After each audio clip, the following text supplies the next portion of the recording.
Everybody, and thank you for joining us today to discuss the current state of sales enablement. My goal is to really cover the evolution of the role and then lay out a framework to help prioritize activities and have a true impact on the sales organizations we all support.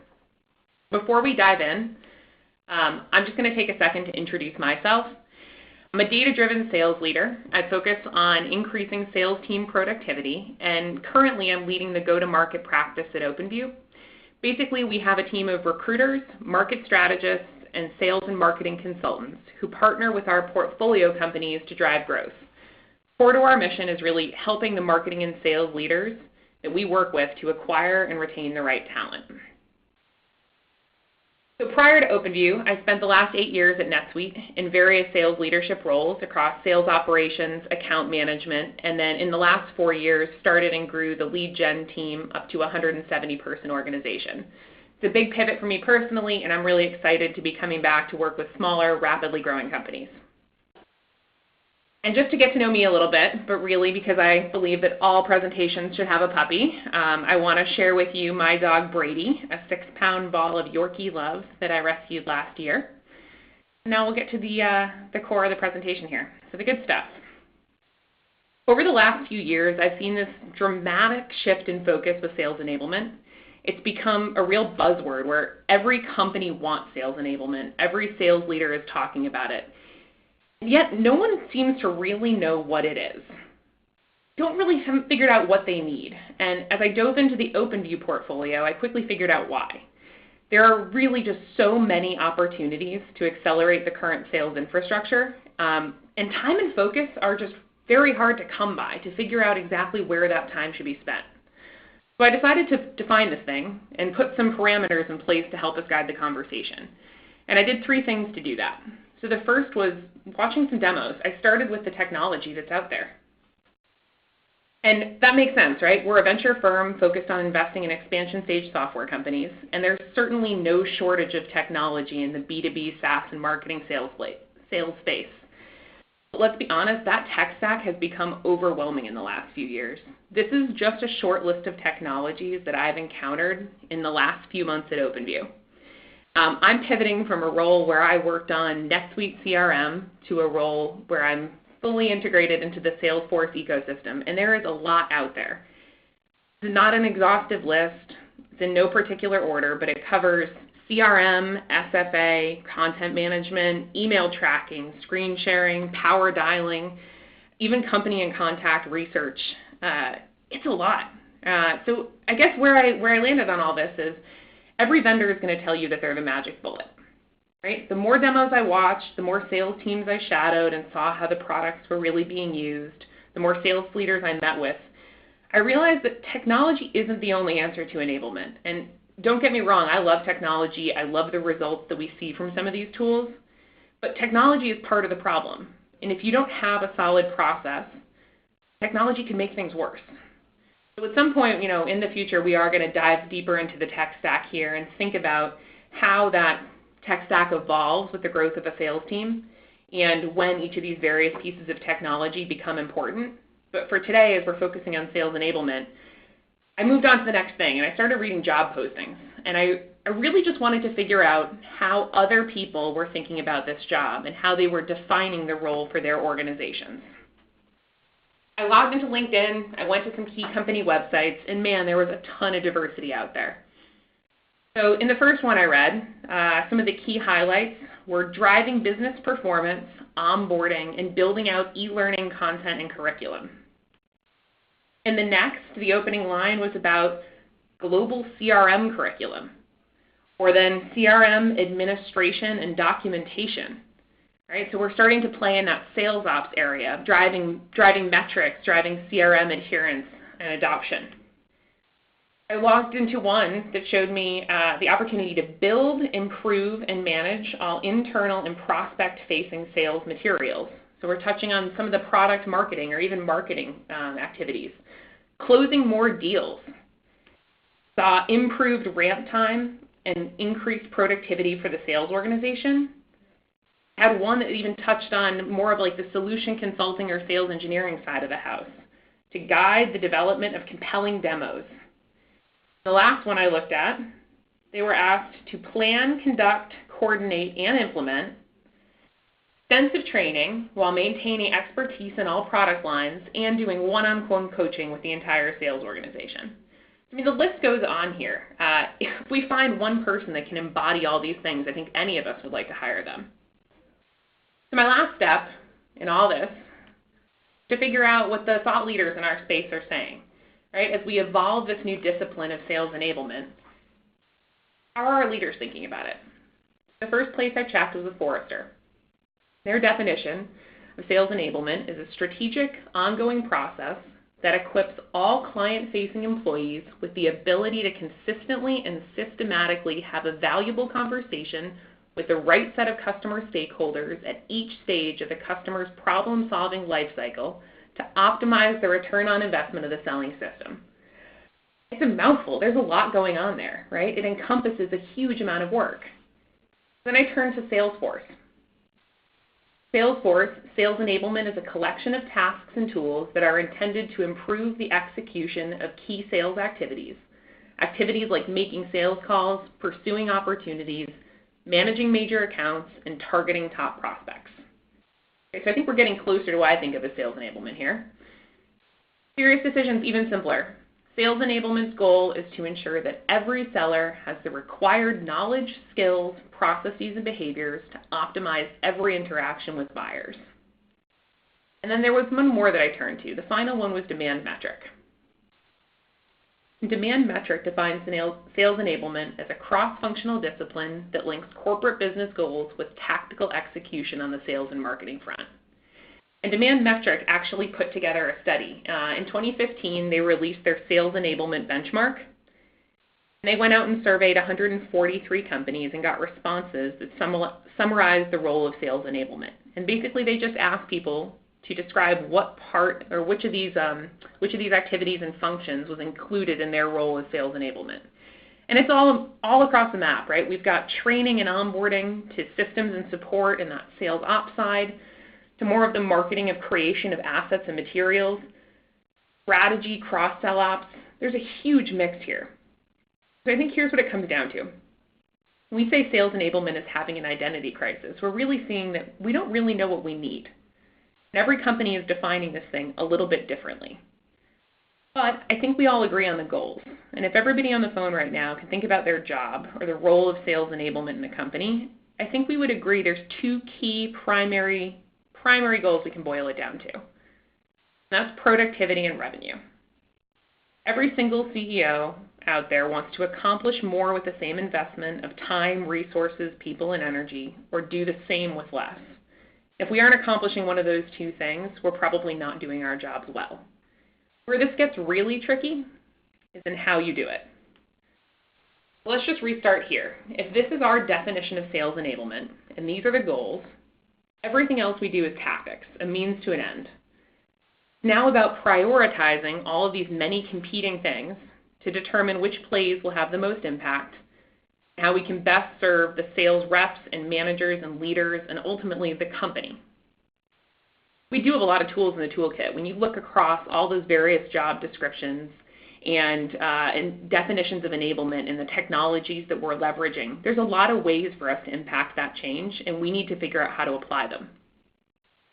But my worry is that because this job is so amorphous and our incentives are non-standard and the goals are really murky, we end up doing it wrong.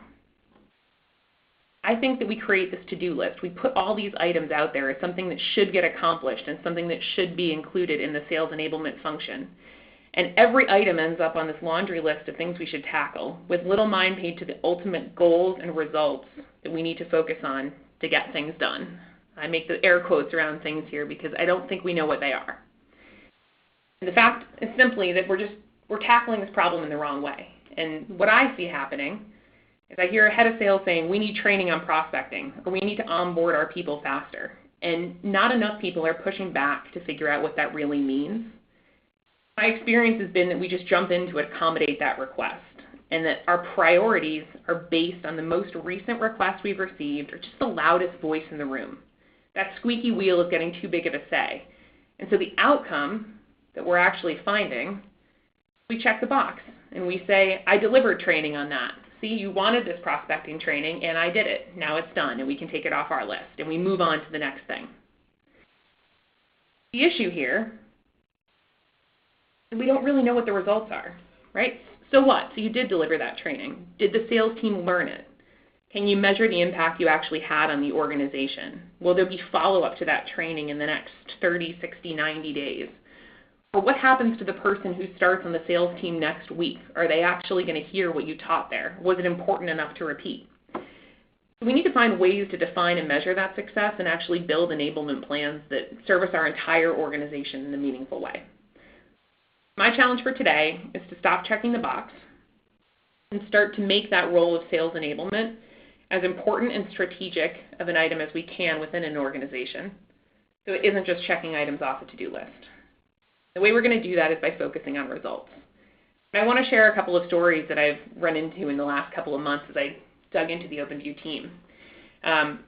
First, I'm going to share a quick quote, though. This is a quote you guys have probably seen before. It's Abraham Lincoln. Give me 6 hours to chop down a tree, and I'll spend the first 4 sharpening the axe.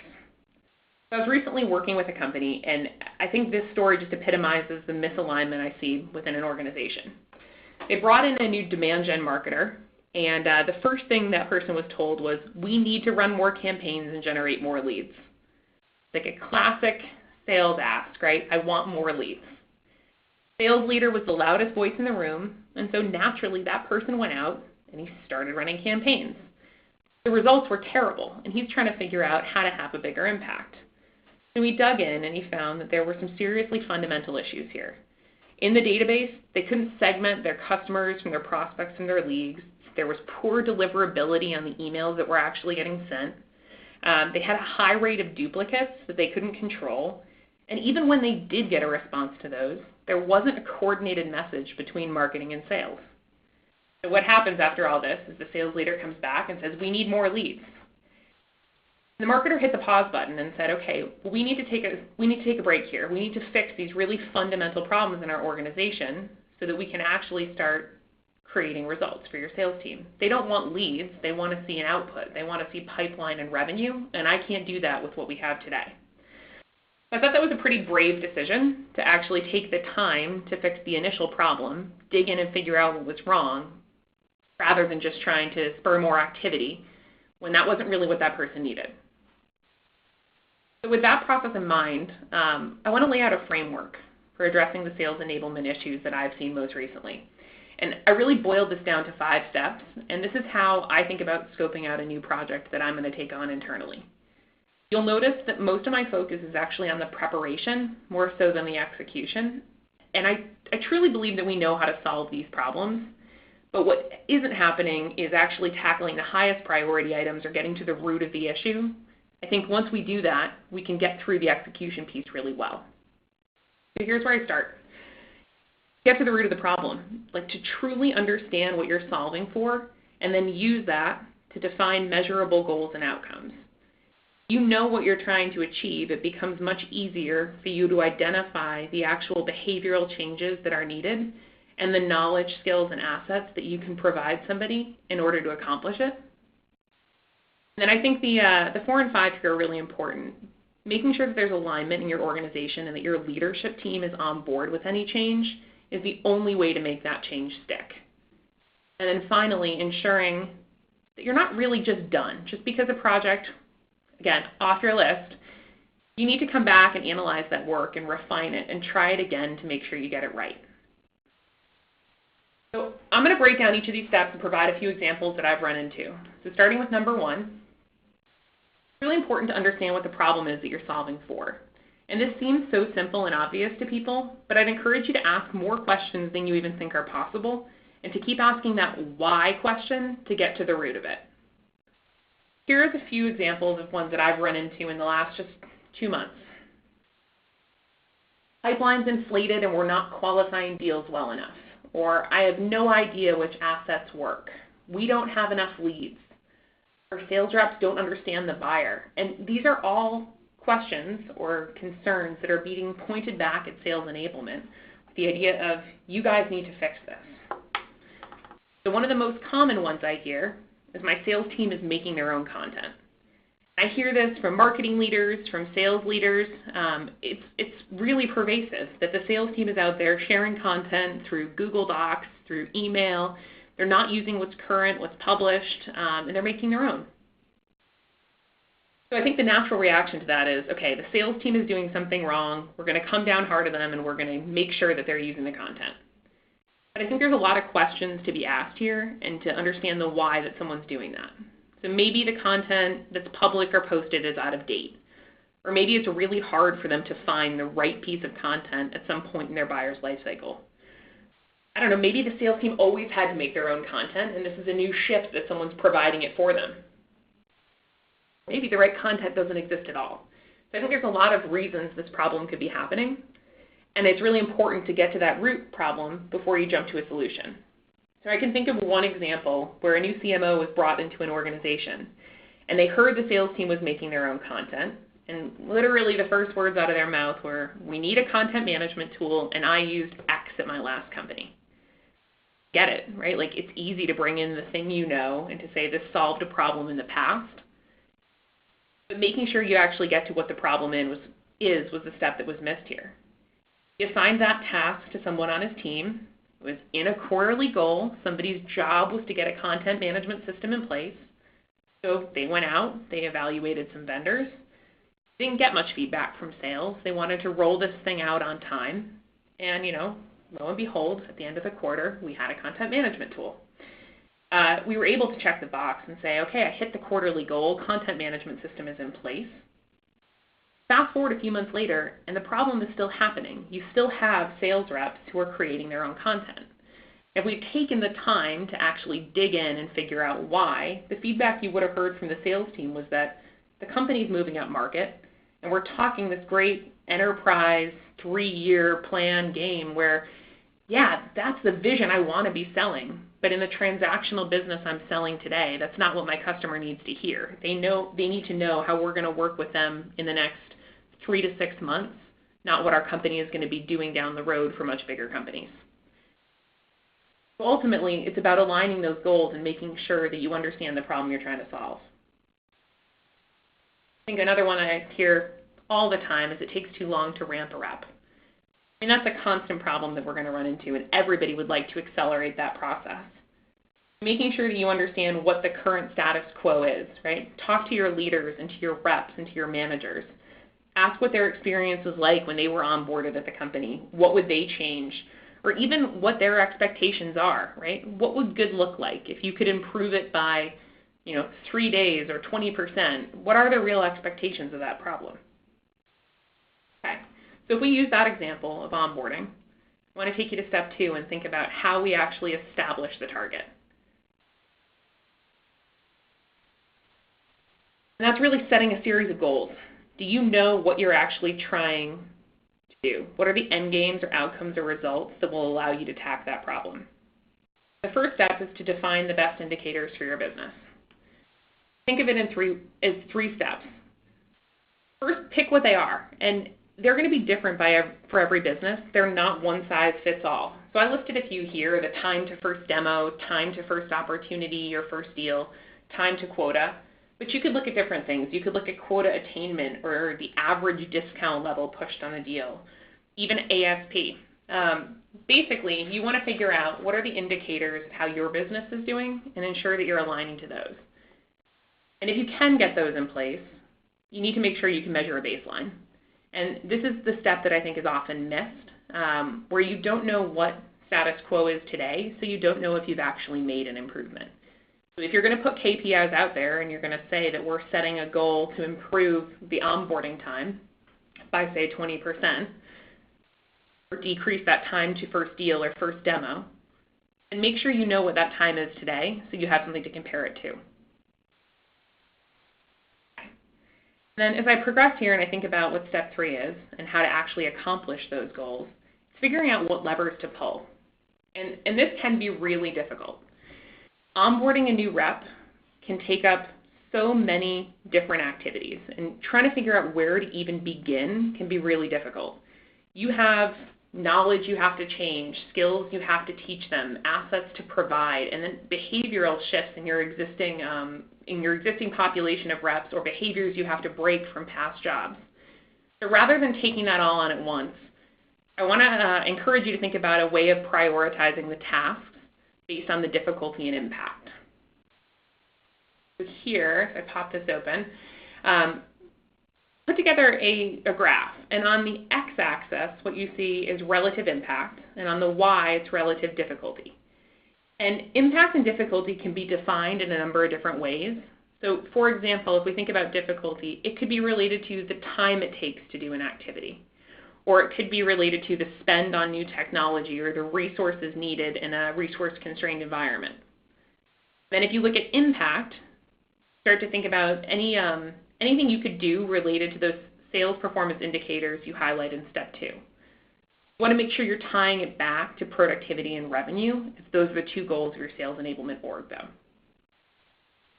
So let me pull up a couple of examples here and show you how I start to think about it. In quadrant 1, where you have a really high impact and relatively easy to do item, that's your do it now bucket. These are the things that you want to get done immediately.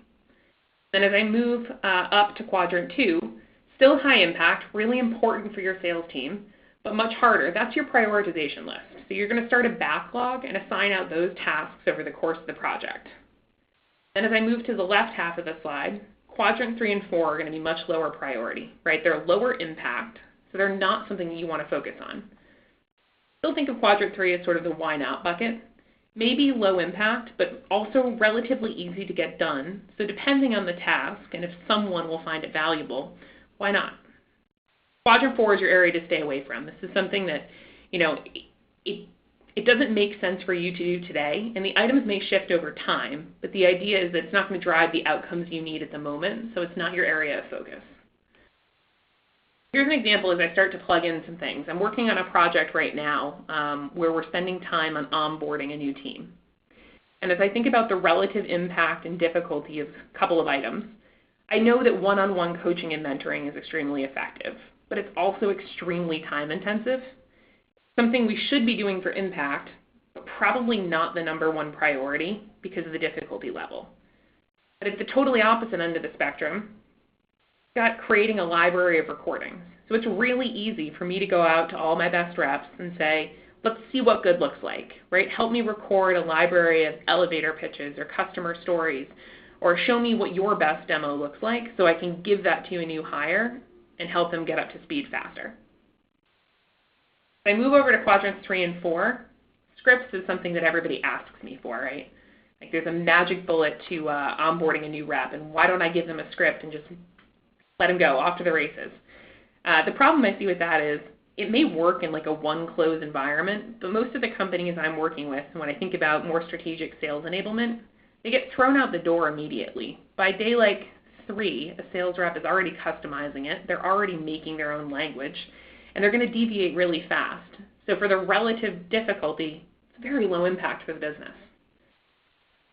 I can plot a few more of these.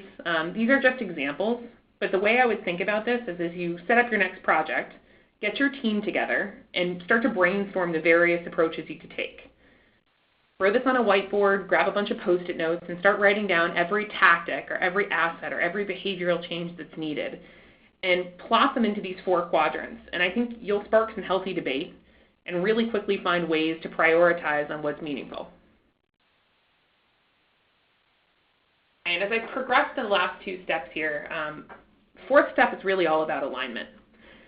I've watched the best laid plans go south when the leadership team isn't on board. Enabling the sales team, like on sales ops procedures, is a great example. You can train people on discounting and pricing and the appropriate approval procedures until you're blue in the face, but if they aren't enforced in practice, it's so hard to get them adopted. So you might say you need to go through these series of 3 approvals to get a 50% discount, but I've seen it happen time and time again where you get that email from the head of sales or the CEO and it just says approved. And nobody's going to go back and make the process happen. So if your leaders aren't involved, no way for you to get it done. So the way I encourage people to get alignment is to really think about making sure that they have identified the problem and narrowed in on the right results. Because if you can establish a path that will impact change, I would think it's almost second nature that your management team and your leadership team would jump on board. And that's what those lead up and prep steps are for. Think about the difference between a group of people that are all working in silos, maybe occasionally connecting with updates. The leaders aren't really brought in. They're sort of on the cusp. They're not really sure what the whole project is about or what the end game is. Compare that to a team of people that are 100% in sync, where the flow of communication is natural and everyone's moving towards the same goals from top to bottom. I think we know who will get more done and who will get those changes to stick. My last piece of advice, step 5 here, is to make sure to iterate. So here at OpenView, we actually work in a Scrum methodology, and one of our aspirations as a firm is to continuously strive for rapid improvement. So regardless of what problem it is that you're solving for, it's not going to get done right the first time, and I don't necessarily think that's a bad thing. You're going to learn with every iteration that you take, and the role of sales enablement shouldn't be a one-time exercise. By measuring your progress, being introspective and critical of your own work, or even encouraging feedback from peers and the people that you're serving, you can continue to improve and get to a point where you're delivering the best product you can. As I wrap up here, I want to leave you with the concept of this framework and the idea that all the prep work that goes into it to help you prioritize the hundreds of responsibilities that are heaped on the plate and the role of sales enablement in your company, hopefully this will help narrow it down. It will help to know the problem that you're solving for, define the results that you're looking to impact, prioritize the actions that you can actually take, to gain alignment throughout the entire organization so you're working towards that same goal, and then do it all again to make sure that you're really iterating and providing the right, best advice that you can to that sales organization. That, I'm going to open it up to questions here, and I think Casey established earlier, we've got the chat function up and working.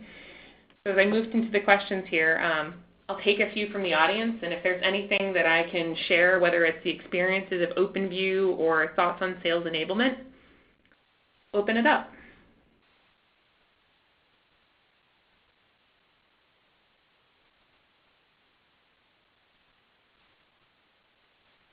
So one question I just got here was thinking about any quick tips to accelerate onboarding. So given the conversation of onboarding that we brought up today and the fact that so many people are asking about it, what are some of the quick tips?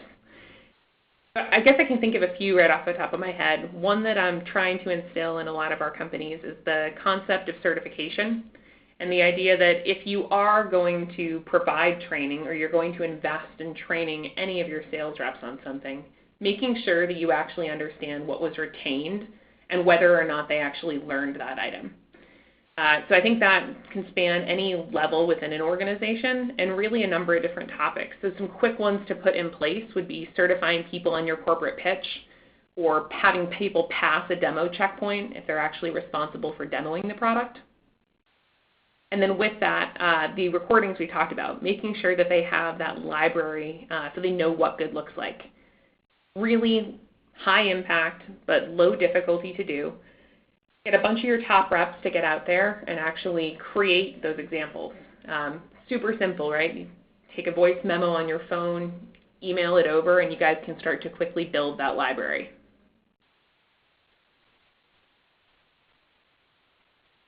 I just got another question here.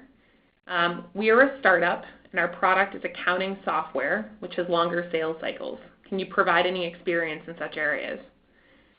Absolutely. So I worked in an accounting software before I was here. I was with NetSuite for 8 years. We sold ERP systems. Average sales cycle was actually pretty lengthy. One of the things that was interesting about that business was the fact that we were enabling people coming into a lower mid-market and mid-market place that was, anywhere from, a 15-day sales cycle to probably a year on the long end. I think, onboarding in that sense can definitely take on a couple of different forms because we're enabling people who have a couple of years of experience to people who have maybe 25. But I think the principles are the same. The idea that you should be focusing on what the results are and what your expectations are of those reps. And so if you're onboarding somebody at the low end, you're probably having to teach them more about the actual business, more about what the product really does and how the businesses will benefit from it. But even at the high end, I think they could benefit from those things. So maybe customer stories, so not just thinking about how to give the corporate pitch, but how that has actually impacted someone's business. Helping them think through how do they take the marketing information that's produced around a customer case study and actually tell it in their own words. So that's one thought on that. A couple other ones that see coming in here. So one is, how do I encourage our sales team to adopt processes that I set up? And I think that is a really hard one. So I'm thinking about processes in the form of sort of more the sales ops form of enablement, where you're working within various systems or you're encouraging people to follow various procedures. One, I would absolutely encourage you to create quick hits or ways that they can access that information when they need it. I think one of the easiest things to do is to create really clear documentation that has top to bottom, step-by-step, with screenshots, an outline of what you expect them to do. And then also the video component that's associated with that.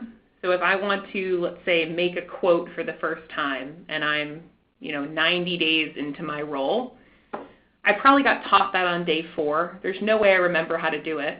And what I need to be doing is quickly figuring out how to accomplish that. It should be stored in a central location. And if I'm a visual learner, I can watch a quick video. If I want to go step by step, I have that option too. But I think one of the key things around adopting that process is that you don't interrupt it or have people allow the ability to go outside of the lines there. So you need your management team in sync and encouraging people to make sure that they actually do follow it. So make it easy for them to do with training, with reinforcement, by publishing the content, and then make sure that your management team is also trained up and can answer questions so they're not all coming right back to you. Oh, another really interesting question here. Any tips on how to improve communication between sales and marketing? Tools, incentives, that is one that is coming up all the time. So I'm constantly seeing that kind of push-pull of sales marketing. And I think part of the thing I hear is actually like, where should certain functions sit in the organization? So, should sales enablement be looped in with sales operations or with product marketing or within the marketing organization or as its own thing, maybe even in solution consulting? I'm not sure the reporting structure is really what's important there, but I think you're right about creating those open lines of communication. So a couple of ideas on that. One, I think having marketing involved in actual sales cycles and letting them understand what the role of a rep is can be really key. I think there are also tools that you can bring into the fold. So I mentioned content management tools. Having your marketing and sales teams working together to understand what content really is needed and then the performance of those assets over time. So whether it's internal training documentation or external client-facing deal assets, the marketing team should be constantly hearing from the sales organization on what's working, what's performing, and what's not. If you don't create that feedback loop, there's no way for those items to improve.